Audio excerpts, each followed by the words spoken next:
Hello my testing, आवाज आ रही है डियर स्टूडेंट्स? तो चलिए अल्टरनेटिंग करें जेईई मेंस क्यूआई की सीरीज में पार्ट थर्ड आपके साथ लेकर आ चुके हैं भाई। ठीक है, पार्ट टू तक जो है हमने ऑलरेडी डिस्कशन किया हुआ है। बेहतरीन जो है पीवाई हमने खत्म कराए हैं प्ले लिस्ट के साथ। आपको सारे पीवाई की सीरीज यहाँ पे अवेलेबल है, आप देख सकते हैं भाई। ठीक है, तो चलिए स्टार्ट करते हैं आज का session without any delay. Channel में नए हो तो कर लीजिए सब्सक्राइब ताकि सारे वीडियो आप तक पहुंच सके और आपकी प्रिपरेशन हमारे वीडियो हेल्प कर सके भाई। ओके, ओके से यहाँ सबसे पहले फर्स्ट क्वेश्चन जो ले रखा है, that is what happened to the inductive reactance and this current in a purely inductive circuit if the frequency is half.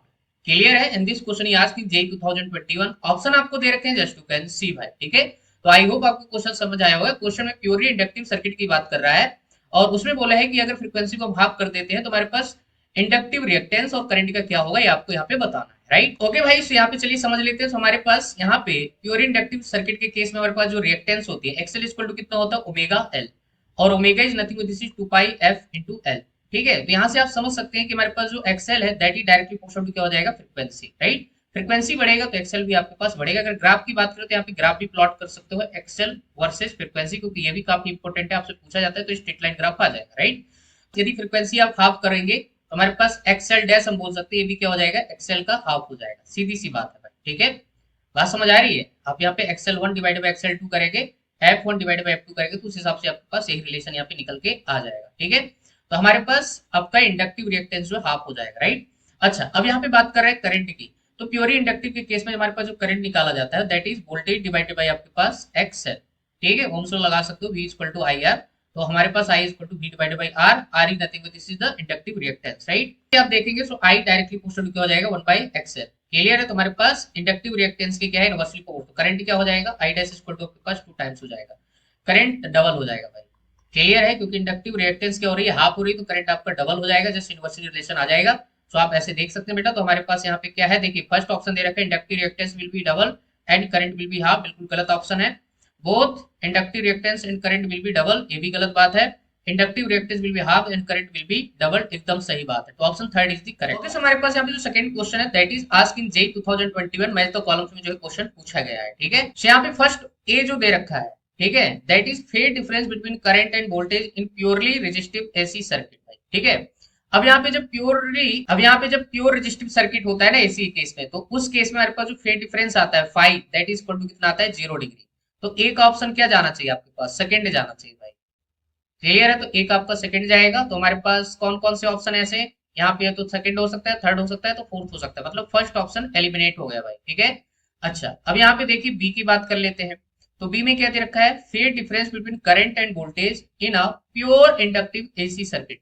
तो बेटा प्योर इंडक्टिव के केस में हमारे पास जो फेज डिफरेंस होता है that is pi by to. ठीक है, ये तो होता है, लेकिन साथ में एक चीज यहाँ पे और मेंशन की हुई है। यहाँ पे pi by two current leads voltage, गलत बात है। यहाँ पे pi by two current lags voltage, सही बात है। जब प्योरली इंडक्टिव सर्किट होता है तो आपका वोल्टेज जो है 90 डिग्री से क्या करता है, लीड करता है। तो बी का आपके पास यहाँ पे थर्ड चला जाएगा। क्लियर है? तो हमारे पास कौन कौन से ऐसे ऑप्शन है, देखो अब यहाँ पे सेकंड एलिमिनेट हो गया। ठीक है, ए का सेकंड, बी का थर्ड। ठीक है, अब यहाँ पे थर्ड और फोर्थ में लड़ाई होगी, तो इसके लिए आपको सी ऑप्शन भी एक देखना पड़ेगा। ठीक है, यहाँ पे क्या है, phase difference between current end voltage in pure capacitive circuit AC circuit. ठीक है, तो यहाँ पे क्या होता है, अगेन पाई बाई टू होता है, बट यहाँ पे करंट अब लीड करेगा, मतलब इसका ऑप्शन क्या हो जाएगा आपका, फर्स्ट हो जाएगा। ठीक है, अब तो भाई लड़ाई नहीं होगी, अब तो पंगा ही खत्म। ठीक है, क्योंकि तीन ऑप्शन मैच कराने के बाद अब यहाँ पे कोई झंझट नहीं है। तो हमारे पास जो है तीसरे बोले तो सी का फर्स्ट जाएगा, दैट इज आपको fourth option is correct answer. ठीक है, तो बचा हुआ डी आपको फोर्थ हो जाएगा भाई, सीधा सीधा। ठीक है, phase difference between current end voltage इन एलसीआर सर्किट, तो यही होता है बेटा। क्लियर है? सो आई होप आपको ये बात समझ आई होगी। तो काफी इंपॉर्टेंट क्वेश्चन होते हैं, बेसिक क्वेश्चन पूछा है, कॉन्सेप्चुअल अंडरस्टैंडिंग वाला क्वेश्चन पूछा है। तो फेजर डायग्राम को जो अच्छा खासा आपको नॉलेज होना चाहिए। ठीक है, तो चलिए बढ़ते हैं आगे। ओके, सो हमारे पास जो थर्ड क्वेश्चन है that is in a series LCR resonance circuit if we change the resistance only from lower to higher value. Okay, so आपको बताने की कौन सी चीज यहाँ पे चेंज होगी। This question he asked in JEE 2021। Option आपको दे रखे just you can see. Okay, तो यहाँ पे आपसे कौन कौन चीजों की बात कर रहा है, एक तो आपके पास क्वालिटी फैक्टर की, दूसरा रेजोनेंस फ्रीक्वेंसी, तो इनकी डिपेंडेंसी देख लेते हैं। वैसे भी आपको यहाँ पे ग्राफ भी प्लॉट करके बताया जाता है भाई, करंट वर्सेस फ्रीक्वेंसी है ना, या ओमेगा भी बोल सकते हैं आप। ठीक है, यहाँ पे कुछ ऐसे ग्राफ आपके पास आते हैं ऐसे यहाँ पे। क्लियर है? ओके भाई, चलिए समझ लेते हैं बेटा यहाँ पे। ठीक है, तो इनको जो है अपन फार्मूले के थ्रू जो है थोड़ा डिपेंडेंसी चेक करके बता देते हैं। ठीक है, वैसे यहाँ पे आपको ग्राफ भी यहाँ पे प्लॉट कराया जाता है करंट वर्सेस फ्रीक्वेंसी या ओमेगा का। ठीक है, तो आपके पास यहाँ पे कुछ ऐसे ग्राफ यहाँ पे निकल के आते हैं, है ना। 22 के लिए बेटा संभाल लेना, कुछ ऐसे यहाँ पे ग्राफ जो है निकल के आते हैं, एक आपके पास ये ऐसा है ना। तो ये आपके पास पीक वैल्यू, बैंडविड्थ जितना ज्यादा होगा रेजिस्टेंस उतना हाई होगा, क्वालिटी फैक्टर उतना कम होगा, तो कुछ ऐसा यहाँ पे ग्राफ निकल के आता है। तो यहाँ पे फार्मूला जो होता है क्वालिटी फैक्टर का, ये कोई फैक्टर अपन बोले पोटेंशियल अक्रॉस वीएल या वीसी डिवाइडेड बाई आपके पास पोटेंशियल अक्रॉस रेजिस्टेंस, ठीक है। वीएल बोले तो यहाँ पे आई एक्सएल कर सकते हैं डिवाइडेड बाई आई आर, आई ने आई को बल्ले बल्ले कर दिया, एक्सएल की जगह लिख सकते हैं omega L divided by R. Omega is nothing but this is the resonance angular frequency, ठीक है। तो ओमेगा की वैल्यू भी हम यहाँ पे सब्स्टिट्यूट कर सकते हैं, square root of 1 divided by आपके पास एल सी, ठीक है। एल एल अंदर जाके एक कट जाएगा, तो हमारे पास क्यू इक्वल टू सीधा सीधा बन जाएगा आपके पास 1 by R square root of L divided by आपका सी, ठीक है। तो इन सब चीजों से मतलब नहीं है अपने पुराने। अब यहाँ पे क्यू फैक्टर की सिर्फ आपको डिपेंडेंसी देखना है रेजिस्टेंस के साथ, तो ये इनवर्सली प्रोपोर्शनल आ रहा है बेटा, ठीक है। और आना भी चाहिए क्योंकि रेजिस्टेंस जितना हाई होगा आपका सर्किट का शार्पनेस उतना कम होगा, ठीक है।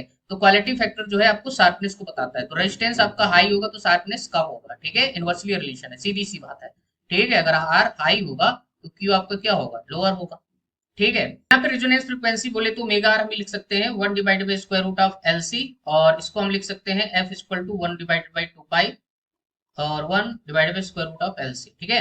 तो यहाँ पे रेजिस्टेंस का कोई फैक्टर नहीं आता है भाई, ठीक है। इसका मतलब ये होगा रेजोनेंस फ्रीक्वेंसी जो होती है वो इंडिपेंडेंट रहेगी बेटा, ठीक है। मतलब सीधी सी बात है वो रिमेन कांस्टेंट रहेगी। आया समझ, रेजिस्टेंस के साथ बात कर रहे हैं।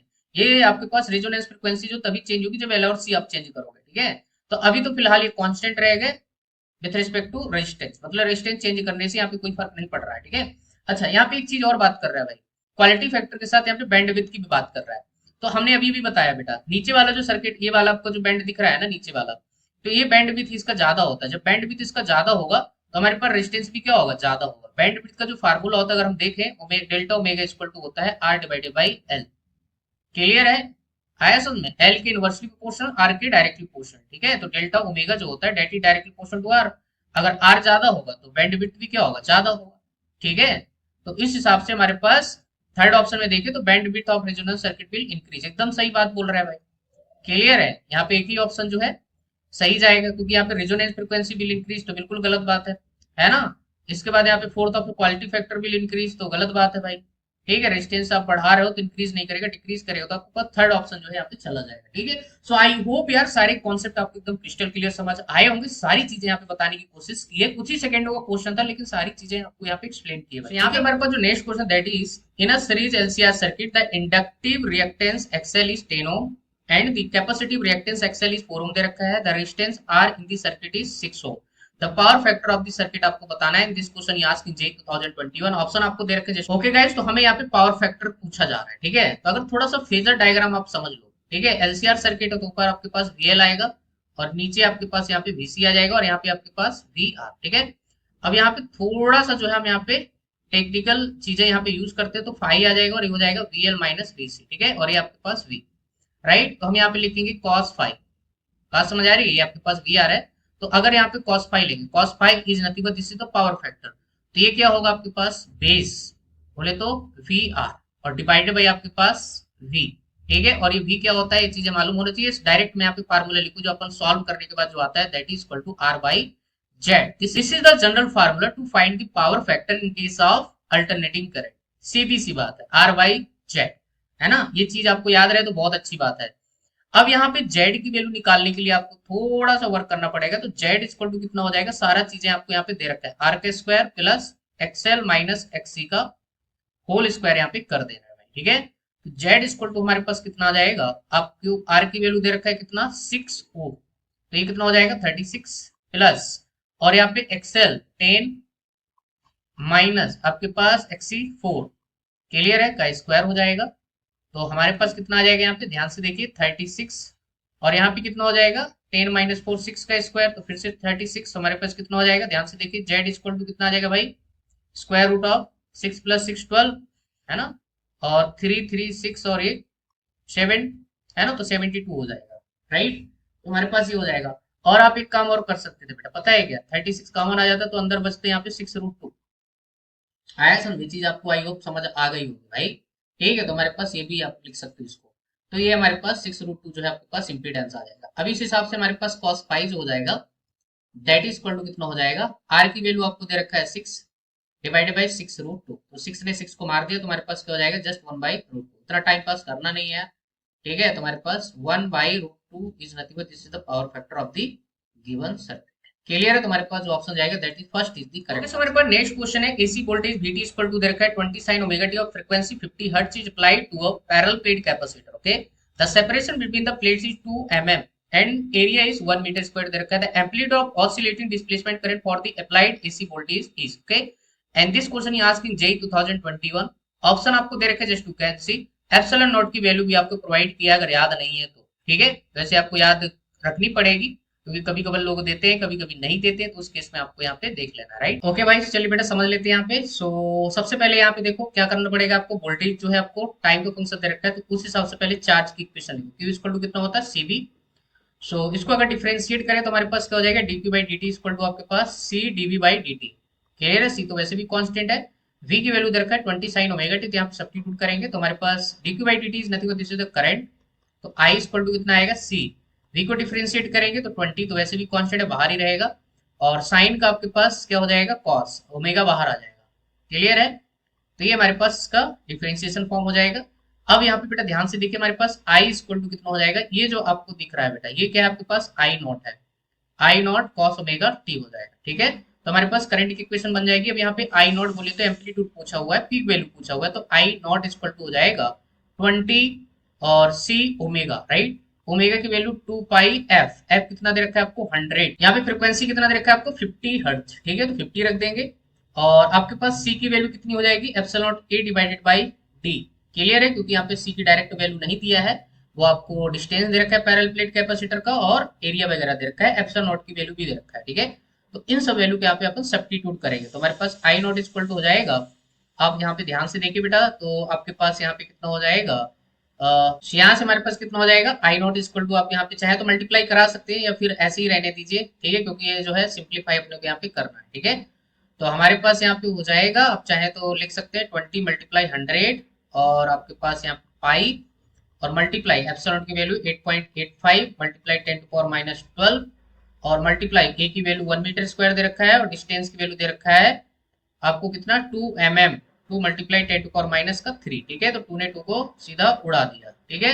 तो बेटा यहाँ पे ध्यान से देखिए, 10 टू पावर माइनस 3 ऊपर जाएगा तो यहाँ पे प्लस का 3 हो जाएगा, तो 10 टू पावर माइनस 9 बचेगा, और 3 जीरो यहाँ से मिलेंगे तो 10 टू पावर कितना हो जाएगा, माइनस का 6, तो माइक्रो तो वैसे आ गया।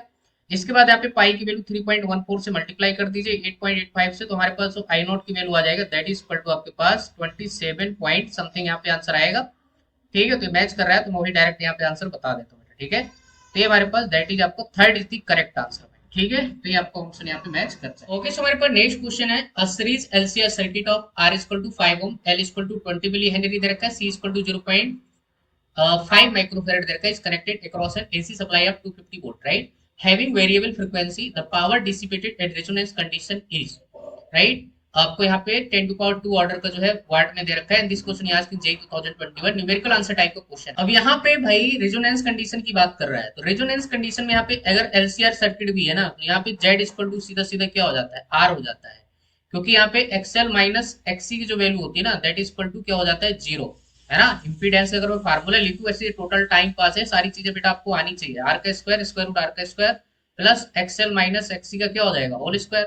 अब रेजोनेंस कंडीशन की बात करें तो ये टर्म वाला टर्म 0 हो जाएगा, और हमारे पास जो एवरेज पावर डिसिपेटेड होती है दैट इज इक्वल टू कितना होता है, V R M S into I R M S into cos phi, cos phi is nothing but this power factor, और पावर फैक्टर की वैल्यू कितनी होती है आपके पास आर बाई जेड, हमने ऑलरेडी बताया है।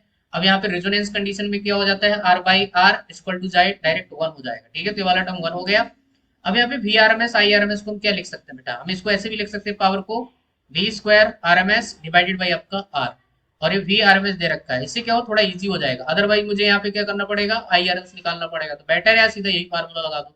हमारे पास वी आर एम एस कितना दे रखा है 250, कुछ भी ना बोला जाए तो वी आर एम एस है, तो यहाँ पे क्या हो जाएगा 250 मल्टीप्लाई 250 और डिवाइडेड बाई आर आपको दे रखा है कितना, यहाँ पे ध्यान से देखिए 5 ओम, बाकी सब टाइम पास दे रखा है भाई, इसकी कोई जरूरत भी नहीं है, ठीक है। तो 5 5 जा 25 और 5 25 5 जा 125 और 2 जीरो बचेगा तो 10 टू पावर 2 आ जाएगा, ठीक है। तो यहाँ पे जस्ट आपको क्या फिल कर देना था 125, क्लियर है। तो यही हमारे पास क्या हो जाता है, इस पर्टिकुलर क्वेश्चन का आंसर हो जाता है, ठीक है, तो मेन चीज होता है कंडीशन वगैरह जो है आपको मालूम होना चाहिए, है ना। क्वेश्चन में क्या करते हैं वो लोग, हिंट देते हैं आपको, अगर वो हिंट समझ जाते हो तो क्वेश्चन जो है कुछ ही सेकंडों में आप सॉल्व कर सकते हो। क्लियर है। हमारे पास नेक्स्ट क्वेश्चन है, a 10 ohm resistance is connected across 220 volt or 50 hertz AC supply, right? Time taken by the current to change from its maximum value to the RMS value. And this question is asked in JEE 2021.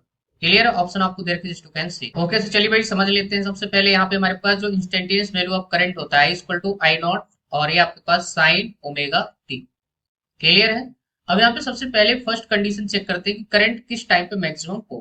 ठीक है, तो हमारे पास यहाँ पे I naught equal to just I naught लिखेंगे और ये हो जाएगा साइन ओमेगा टी वन बोल देते हैं इसको। ठीक है, आई नॉट ने आई नॉट को यहाँ पे मार दिया, तो हमारे पास यहाँ पे कितना हो जाएगा, ध्यान से देखिए, हमारे पास omega T one equal to आ जाएगा साइन इनवर्स वन बोले तो पाई बाई टू।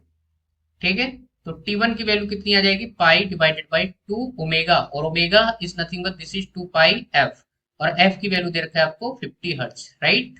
पाई ने पाई को मार दिया, तो हमारे पास कितना आ जाएगा, 4 × 50, तो आपके पास हो जाएगा 200। ठीक है, so this is your time. ठीक है, 1/200 सेकेंड टी वन। और इसके बाद यहाँ पे आरएमएस वैल्यू देख लेते हैं। आरएमएस क्या होगा, आई नॉट बाई रूट टू, आया समझ में, ये हमारे पास, और आई नॉट, और यहाँ पे हो जाएगा साइन ओमेगा टी टू। ठीक है, तो हमारे पास omega T two equal to कितना हो जाएगा, आपके पास आई नॉट कैंसिल हो जाएगा, sine inverse one by root two मतलब पाई बाई फोर, 45 डिग्री।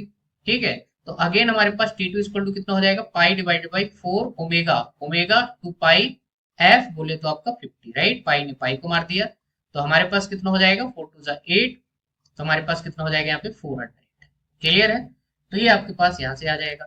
अब इन दोनों का डिफरेंस ले लीजिए भाई, तो डेल्टा टी इक्वल टू हमारे पास कितना हो जाएगा, 1/200 माइनस 1/400। कहीं से भी माइनस कर सकते हो, बाद में माइनस अगर आ भी जाता है तो इग्नोर करना भाई। ठीक है, तो हमारे पास 1/बाई आपके पास 100 कॉमन आ जाएगा, अंदर कितना बचेगा, यहाँ पे 2 - 1/4। क्लियर है, तो 1/बाई कितना बचेगा, 400। ठीक है, आंसर दे रखे मिली सेकंड में दे रखे हैं, तो डेल्टा टी इक्वल टू आपके पास हो जाएगा 1/4 मल्टीप्लाई 10⁻²। ठीक है, एक जीरो और बढ़ाना पड़ेगा, ऊपर नीचे मल्टीप्लाई डिवाइड कर दीजिए, तो हमारे पास आंसर जो आएगा that is 2.5 millisecond. Clear है, आप इसको भाग लगाएंगे तो 0.25 आएगा, एक 10 से मल्टीप्लाई कर देंगे, एक 10 ऊपर लेके जाएगा तो -3 हो जाएगा, आपके पास आंसर जो आएगा that is first is the correct answer. Clear है गाइस। ओके, सो अब हमारे पास जो next question that is 0.07 Henry inductor and 12 ohm resistor are connected in series, okay, to a 220 volt 50 hertz AC source. The approximate current in the circuit and the phase angle between current and source voltage are respectively, pi की value यहाँ पे 22/7 use कर सकते हो। This question asked in JEE 2021। Option आपको दे रखे just to can see. Okay, तो चलिए सबसे पहले हम यहाँ पे फेज निकाल लेते हैं भाई। क्लियर है, तो हमारे पास यहाँ पे कौन सा सर्किट है, आप ध्यान से देखिए, एलआर सर्किट है, रेजिस्टेंस दे रखा है और इंडक्टर दे रखा है, राइट। सो हमारे पास ये क्या हो गया, एलआर सर्किट हो गया। अब एलआर सर्किट के केस में हमारे पास यहाँ पे जो फेज एंगल होता है tan फाई कितना हो जाएगा आपके पास, देखो जनरली क्या होता है, XL minus XC divided by आपके पास क्या होता है, डिवाइडेड बाई आर, बट यहाँ पे कैपेसिटर तो है नहीं, तो सिर्फ क्या हो जाएगा, एक्सएल डिवाइडेड बाई आर हो जाएगा। ठीक है, एक्सएल की वैल्यू क्या होती है, omega L divided by R, value substitute कर दीजिए, तो हमारे पास tan फाई निकल के आ जाएगा। ठीक है, तो एक्सएल आपके पास ओमेगा एल, ओमेगा की वैल्यू यहाँ पे 2 पाई एफ, एफ की वैल्यू दे रखा है 50, एल की वैल्यू दे रखा है 0.07, और सारा एसआई यूनिट में है, और रेजिस्टेंस आपको 12 दे रखा है। ठीक है, तो आप यहाँ से क्या कर सकते हैं, ध्यान से देखिए बेटा, आपके पास क्या हो जाएगा, फ्रीक्वेंसी की वैल्यू कितनी हो जाएगी यहाँ पे। ओके, सो इसको जरा सॉल्व करिए, तो ऊपर आपके पास हो जाएगा 100, और पाई की वैल्यू यहाँ पे 22 डिवाइडेड बाई 7 मल्टीप्लाई 12, और यहाँ पे 7 डिवाइडेड बाई आप क्या कर सकते हैं, 100। ठीक है, जीरो हटा दीजिए, 100 ने 100 को निपटा दिया, और 7 ने 7 को मार दिया। क्लियर है, तो हमारे पास यहाँ पे क्या बचेगा, जस्ट 22 डिवाइडेड बाई आपके पास 12। ठीक है, 2 से निपटा सकते हैं, तो 11 बाई कितना आ जाएगा, 6। हमारे पास फाई जो फेज एंगल आ जाएगा that is tan inverse 11 divided by 6। Clear है, अब अपन यहाँ पे देख सकते हैं कि हमारे पास मल्टीपल आंसर यहाँ पे मैच कर रहा है। ठीक है, आपके पास फर्स्ट भी है, और थर्ड भी है, और फोर्थ भी है। ठीक है, सिर्फ एक ही ऑप्शन एलिमिनेट हो रहा है दैट इज सेकंड, इसका मतलब अपने को करंट भी निकालना पड़ेगा भाई। बात समझ आ रही है, तो देख लेते हैं भाई करंट कितना आएगा, तो करंट भी अपन निकालेंगे, क्योंकि देखो कभी कभी होता है, और कभी कभी आपको पूरा जो है निकालना पड़ेगा। तो यहाँ पे करंट निकालने के लिए क्या करोगे, इंपीडेंस निकालनी पड़ेगी। ठीक, तो यहाँ पे डाटा देख लेते हैं एक बार, तो हमारे पास जो भी दिया हुआ है। ठीक है, अब यहाँ पे करंट कैसे निकालेंगे, कुछ भी नहीं बोला है, मतलब आरएमएस करंट निकालना है, तो V डिवाइडेड बाई क्या हो जाएगा, Z, Z is nothing but the impedance of RL circuit. ठीक है, और V की वैल्यू दे रखा है 220 वोल्ट, अब जेड कितना हो जाएगा बेटा, जेड हमारे पास क्या हो जाएगा, आर का स्क्वायर प्लस आपके पास एक्स एल स्क्वायर। ठीक है, इसको थोड़ा साइड में आपको सॉल्व कर लेते हैं। तो जेड इक्वल टू आर की वैल्यू आपको दे रखा है 12, 12 का स्क्वायर करेंगे तो 144 प्लस एक्सएल की वैल्यू कितनी हो जाएगी, ओमेगा एल, ओमेगा की वैल्यू 2 पाई एफ इंटू एल का होल स्क्वायर। क्लियर है, तो ये हो जाएगा। तो हमारे पास जेड इक्वल टू जो आ जाएगा, ध्यान से देखिए हमारे पास 144 और प्लस 2 पाई की वैल्यू 22/7 मल्टीप्लाई एफ की वैल्यू 50, एल की वैल्यू 7 डिवाइड बाई आप 100 कर दो। ठीक है, थोड़ा इजी हो जाएगा, पूरे का स्क्वायर रूट लेना पड़ेगा आपको यहाँ पे। तो आपके पास कितना हो जाएगा, देखो 52 जा 100, तो आपका ये ऊपर बल्ले बल्ले, और 7 ने 7 को काट दिया। ठीक है, 22 के स्क्वायर कितना होता है, 22 का जो स्क्वायर होगा वो होता है 484। ठीक है, अब इन सबको जब ऐड करेंगे तो हमारे पास कितना आ जाएगा, 628 समथिंग यहाँ पे आ जाएगा। ठीक है, अब इसका जब स्क्वायर रूट निकालेंगे ना तो आपके पास 25 पॉइंट समथिंग आएगा। क्लियर है, क्योंकि आप देख लीजिए ना, आपका 20 स्क्वायर रूट 25 के बहुत क्लोज है। ठीक है, स्क्वायर रूट 25 जो होता है ना दैट इज 625 होता है। ठीक है, उसी के बहुत क्लोज है, 25 समथिंग आ जाएगा। तो यहाँ पे जब भाग लगाएंगे वो भी ओम में। ठीक है, तो यहाँ पे 220 वोल्ट डिवाइडेड बाई आपका 25 पॉइंट समथिंग करेगा तो अप्रोक्सीमेट जो आंसर आएगा दैट इज 8.77 समथिंग। तो मैं इसको 8.8 एम्पियर लिख सकता बेटा। ठीक है, तो हमारे पास 8.8 एम्पियर करंट यहाँ पे निकल के आ जाएगा। तो इस पर्टिकुलर क्वेश्चन का आंसर जाएगा दैट इज आपका कौन सा, first is the correct answer. Clear है, 8.8 एम्पियर और 10 over 11/6। Clear, so I hope आपको कॉन्सेप्ट क्लियर हो गया। ओके, सो हमारे पास नेक्स्ट क्वेश्चन है, an AC circuit has an inductor and resistor of resistance R in series such that XL equal to, आपको 3R दे रखा है, मतलब ये इंडक्टिव रिएक्टेंस दे रखा है। Now capacitor is added in series such that X C, मतलब यहाँ पे कैपेसिटिव रिएक्टेंस आपके पास 2R दे रखा है। ठीक है, the ratio of new power factor with the old power factor of the circuit is, आपको दे रखा है √5 ratio x, the value of x आपको बताना है। This question you asked JEE 2021। Okay okay भाई, चलिए समझते हैं बेटा इसके कॉन्सेप्ट को। तो यहाँ पे सिंपल सा है, सबसे पहले स्टार्टिंग में इंडक्टर और रेजिस्टर दे रखा है, बोले तो आरएल सर्किट है। ठीक है, तो उसके करस्पॉन्डिंग हमारे पास पावर फैक्टर आएगा cos ∅1 बोल सकते हैं आप, r डिवाइडेड बाई जेड ही लिखेंगे। r की वैल्यू यहाँ पे जस्ट r रहेगी, z की वैल्यू क्या हो जाएगी आपके पास r square plus XL square, XL की वैल्यू दे रखा है 3R स्क्वायर, हमारे पास 9R स्क्वायर हो जाएगा। ठीक है, तो हमारे पास r डिवाइडेड बाई कितना हो जाएगा, स्क्वायर रूट में 10 बाहर निकल आएगा r, तो स्क्वायर रूट 10 बच जाएगा, r ने r को मार दिया तो 1 divided by square root of 10। ठीक है, अच्छा अगेन यहाँ पे क्या किया है, कैपेसिटर लगा दिया जिसकी रिएक्टेंस आपको दे रखा है 2R। तो हमारे पास न्यू कैपेसिटेंस तो हमारे पास न्यू जो पावर फैक्टर आ जाएगा cos ∅2 equal to r divided by square root of r square plus XL minus XC का होल स्क्वायर। क्लियर है, तो हमारे पास r डिवाइडेड बाई कितना हो जाएगा, r का स्क्वायर प्लस एक्सएल कितना आ जाएगा भाई बोलो जरा, आपके पास 3R माइनस आपका 2R। क्लियर है, आया समझ में, तो हमारे पास कितना हो जाएगा, r डिवाइडेड बाई कितना हो जाएगा r स्क्वायर, और ये हो जाएगा r स्क्वायर, तो कितना बचेगा √2 अंदर बचेगा और बाहर निकल आएगा r ने r को मार दिया तो हमारे पास हो जाएगा 1/√2। क्लियर, आई होप ये बात बेटा आपको समझ आई हो। देखो 3R माइनस 2R करेंगे तो R बचेगा ना, और स्क्वायर लगाएंगे तो हमारे पास R square plus R square कितना हो जाएगा 2R स्क्वायर, तो R बाहर आ जाएगा तो अंदर बच जाएगा √2, तो हमारे पास क्या हो जाएगा cos ∅2 हो जाएगा। अब इन दोनों का रेशियो जो दे रखा है ये न्यू है और ये आपके पास ओल्ड है। ठीक है, तो cos ∅2 डिवाइड बाई कितना हो जाएगा cos ∅1। क्लियर है, तो आपके पास 1/√2 और डिवाइड बाई 1/√10 होगा तो √10 ऊपर चला जाएगा, नीचे 1 बचेगा, तो आपका नहीं लगता है आंसर कितना आ जाएगा √5/1। तो x की वैल्यू कितनी हो जाएगी, जस्ट आपके पास 1 हो जाएगी, इसे कंपेयर करेंगे तो x इक्वल टू जस्ट आपको क्या फिल कर देना था यहाँ पे 1। क्लियर है, सो आई होप आपको कॉन्सेप्ट समझ आया हो। ओके, सो हमारे पास नेक्स्ट क्वेश्चन है, in an AC circuit an inductor capacitor resistor R connected in series with X L equal to R equal to X C, मतलब तीनों के तीनों आपस में बराबर है, impedance of this circuit is. ठीक है, ऑप्शन आपको दे रखे just to cancel and this question ये आस्क्ड इन जेईई 2021। अब ऐसे मरियल क्वेश्चन बेटा कभी कभार ये लोग पूछ लेते हैं। अब इसका आंसर आपको पता चल गया होगा कि जेड इक्वल टू क्या हो जाएगा, आर हो जाएगा। बात समझ आ रही है, जेड इक्वल टू क्या होता है, square root of R square plus आपके पास एक्सएल माइनस एक्सी का क्या होता है होल स्क्वायर। ठीक है, अब ये दोनों आपस में बराबर है तो ये क्या हो जाएगा जीरो हो जाएगा, तो बचेगा क्या Z equal to just R बचेगा, जीरो मत टिक कर देना बेटा।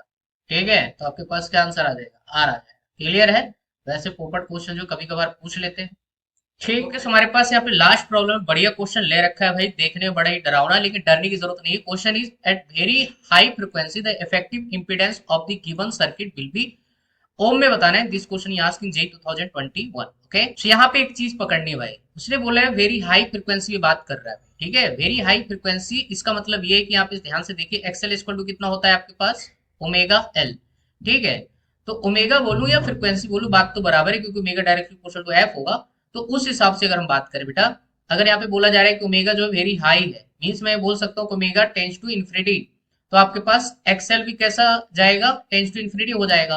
मतलब रेजिस्टेंस सर्किट में अगर बहुत हाई है, तो उस केस में आपके पास ये कैसा बिहेव करेगा, इंडक्टर ओपन सर्किट की तरह बिहेव करेगा बेटा। एक बात याद रखना, तो जहां पे भी ब्रांचेस में आपको क्या दिखे, इंडक्टर दिखे, उसको ओपन कर देना, ठीक है, पहली बात। दूसरी बात यहाँ पे अगर कैपेसिटेंस, दूसरी बात यहाँ पे देखते हैं, reactance of the capacitance X C equal to कितना होता है, 1/ओमेगा सी। क्लियर है। अब ओमेगा टेंस टू जीरो हो जाएगा तो कैपेसिटिव रिएक्टेंस क्या हो जाएगी, जीरो हो जाएगी। बात समझ आ रही है ना।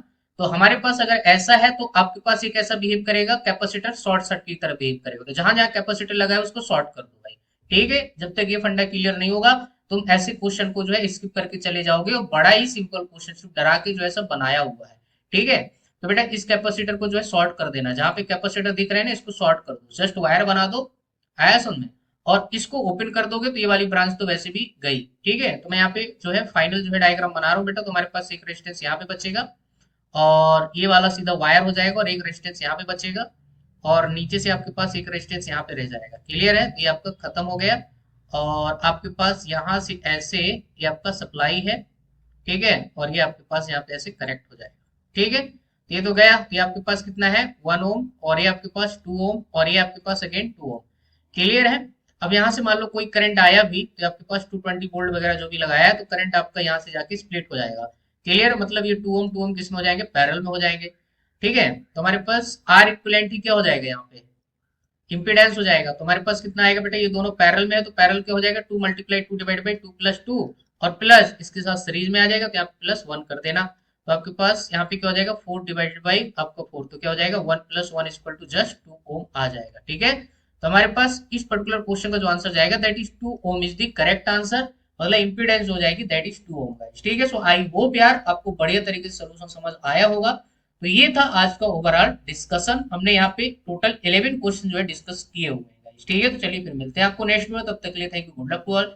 वीडियो अच्छा लगे तो यार लाइक करना, चैनल को सब्सक्राइब जरूर कर देना, ताकि सारे वीडियो आप तक पहुंच सके और आपकी प्रिपरेशन में हमारी वीडियो हेल्प कर सके। कोई क्वेश्चन है, कोई क्वेरी है तो मुझे कमेंट सेक्शन में जरूर बताना। Okay, thank you for watching this video.